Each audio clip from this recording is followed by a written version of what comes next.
Long ago, a poor fisherman lived beside the sea with his restless wife. By the way, Their home was small, poor and battered by salt wind, yet discontent can feel larger than any house. Every day he went to fish, hoping the sea might offer enough for supper. Coastal communities have always He cast his line with the quiet skill learned from years of hunger and hope. Fishing requires long stretches of stillness. In many traditional fisheries, patience mattered as much as strength. Then one day, something unusual tugged beneath the waves. Out of the deep appeared a fish unlike any he had ever seen, bright as a treasure from the sun. Golden scales have symbolized rarity and good fortune in many cultures, because precious metals naturally suggest wonder and value. Good fisherman, please let me live, for I am an enchanted prince beneath this form. Then swim away in peace, dear fish. I would never harm a creature that can speak. He asked for nothing in return and set the marvelous creature free. He returned with an extraordinary story instead of a catch. You caught a magic fish and came back empty-handed? Why did you not ask for something useful? He begged for mercy, and I felt it was wrong to bargain with a life I had already spared. Look around us. Ask for a better cottage at once, for this hovel is barely fit for living. Though ashamed, he returned to the sea, because love and habit often lead gentle people where pride would not. Oh, enchanted fish, if you still hear me, my wife wishes for a better cottage than the one we have. Go home without fear. She already has it. Before sunrise fully spread across the sea, the answer was already waiting at home. Where the broken hut had stood, a pretty cottage now looked out over the sea. By the way, whitewashed coastal homes were common in windy regions. This is better, but if a fish can grant one wish, surely it can grant more. We have enough now. Let us be grateful and live in peace. In peace. Go back and ask for a grand stone mansion. This cottage is pleasant, but I deserve far more. Each request drew him back to the same sea, and each return felt heavier than the last. Oh, enchanted fish, my wife now wishes for a great stone mansion upon the hill.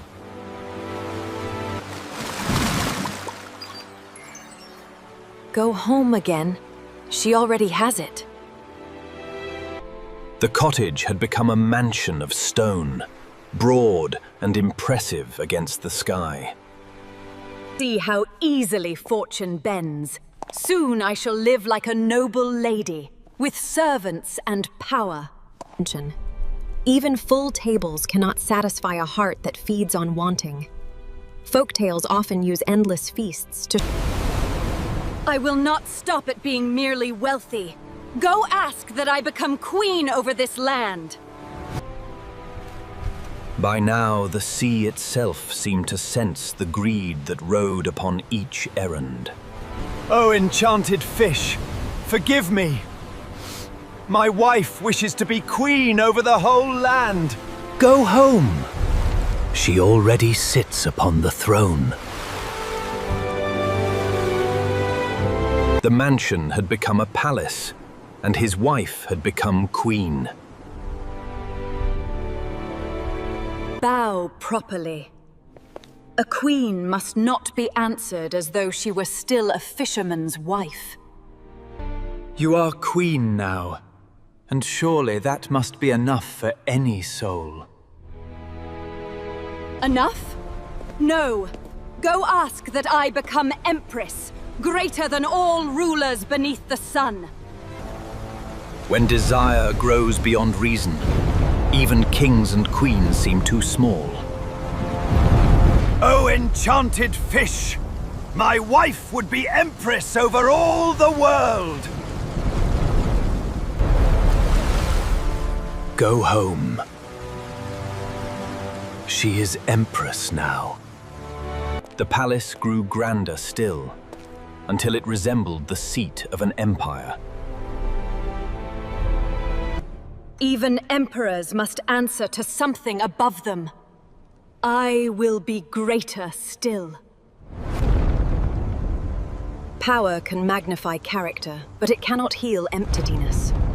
Crowns symbolize respect. Go back and ask that I become Pope, supreme over all earthly souls. He no longer argued, for he felt trapped in a wish that had outgrown them both. Oh, enchanted fish! My wife now wishes to become Pope and rule over all spiritual authority on Earth. Return home. She has become what she asked. Now even holy pomp bent around her, and the world seemed arranged entirely for her glory. Still I must look upward. Go once more, and ask that I rule the sun and moon themselves. No mortal should seek such power. The heavens were never meant for human command. Go, or I shall know you love my fears more than my greatness. At last, the desire reached beyond kingdoms and crowns, toward the order of the cosmos itself. Oh, enchanted fish! My wife wishes to rule the sun and moon. The fish gave no answer, and silence can be more powerful than any word. He hurried back through the dying storm, his heart already guessing the cost of boundless greed. And there they were again, sitting before the same old hut by the sea. All of it is gone. The palace, the crown, the servants, the power. What remains is what we had at first, and perhaps what we should have cherished all along. So the fisherman and his wife lived once more in their old dwelling, and the sea kept its own mysterious wisdom. Before the wonder began, his days were shaped by tides, weather, and labor, more than by dreams of riches. Even in poverty, her mind wandered constantly beyond the walls around her. Small fishing boats demanded hard physical work long before the first cast. Traditional rowboats were often... A patched net tells the story of survival, because each repair marks another day when work mattered more than comfort. From above, the sea looked endless, and endless things can tempt restless hearts into impossible hopes. Far below the boat, another life moved through a kingdom of currents and silence. Iridescence happens when surfaces bend light into shifting colors, which is why fish scales, soap bubbles, and butterfly wings can look almost enchanted. He left the sea richer in spirit than in coin, though he did not yet know how costly that grace would become. Kindness does not mend roofs or fill pots. You should have asked for something we could use. His conscience was clear, yet peace vanished the moment greed entered the room. Wet sand can mirror the night sky so clearly that shorelines sometimes look like two worlds meeting face to face. Reluctance can be seen in the smallest pause, especially when a person must speak words he wishes unsaid. The first reward brought beauty as well as shelter, proving that comfort can arrive quietly before luxury demands its turn. Shining household metal was once a visible sign of prosperity, because useful objects also displayed status to every visitor. Clean water, a sturdy roof, and enough food might have ended the tale there, if gratitude had been stronger than craving. Mirrors in folktales often symbolize self-knowledge, yet vanity turns them into tools of comparison instead. Formal gardens were designed to show order and control, a fitting stage for ambition beginning to bloom into arrogance.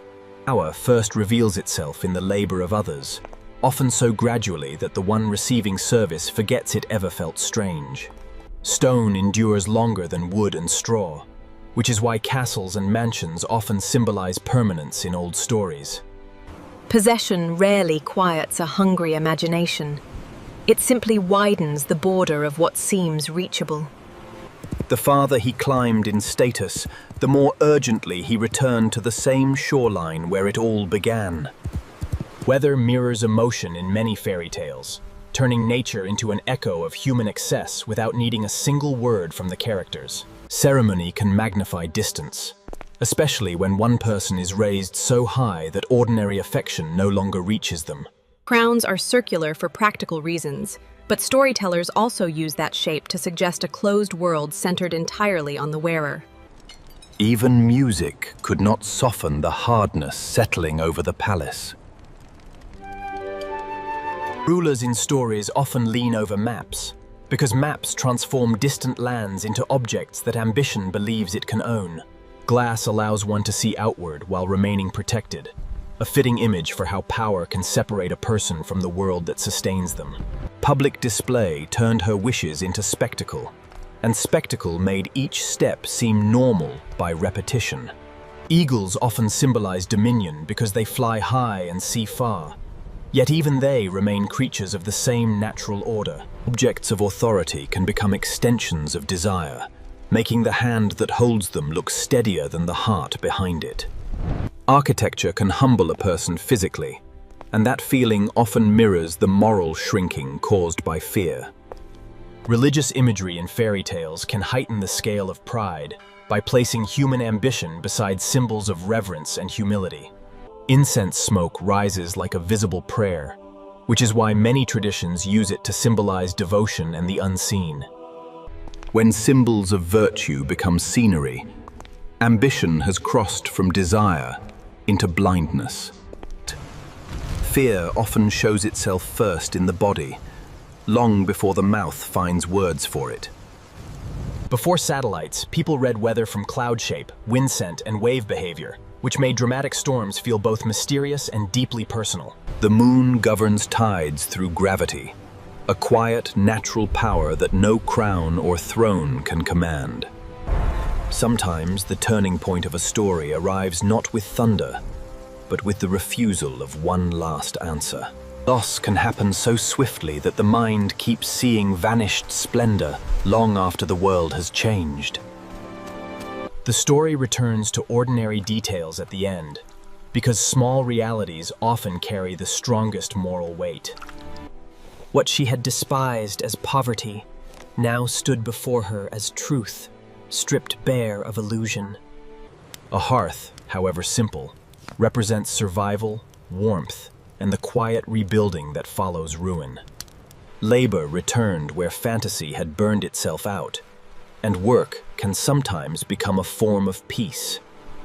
Silence after conflict can be emptiness, but it can also be the first space where wisdom begins to settle. Transformation at the end of a fairy tale is not always spoken aloud. Sometimes it appears only as a quieter gaze. Life resumed its modest rhythm, and the sea remained both provider and mystery. Take this with you, and return safely. The day is easier when one waits with kindness instead of demands. Thank you. This is worth more than any palace, because it comes from a peaceful heart. The sea looked gentler now, though perhaps it had only ceased reflecting the storm within the human heart. Whether the magic fish truly forgave them, or merely watched from afar, the tale leaves that mystery to the imagination. Companionship often returns not in grand declarations, but in shared, ordinary tasks performed without bitterness. The story closes on simple objects, because durable happiness is often built from ordinary things used with care. Morning returns without titles, crowns, or commands, proving that the world renews itself beyond human vanity. Gardening teaches patience because growth cannot be ordered, only tended. Many folktales value gardens as Nature offers beauty freely, often in forms just as dazzling as treasure when one finally learns how to look. Their table was plain, but peace gave it a richness that all the vanished palaces never held. Seasons move on after every moral lesson, reminding us that life continues and wisdom must be practiced, not merely learned. Shared thresholds symbolize shared lives, and small gestures of order can reveal renewed respect better than speeches. Some mysteries remain beautiful, precisely because they are never fully explained. They chose the warmth of home over the chase for impossible dominion, and that choice became their truest reward. Remember the fisherman, the wife, and the magic fish, for every wish tests whether the heart seeks enough or always more.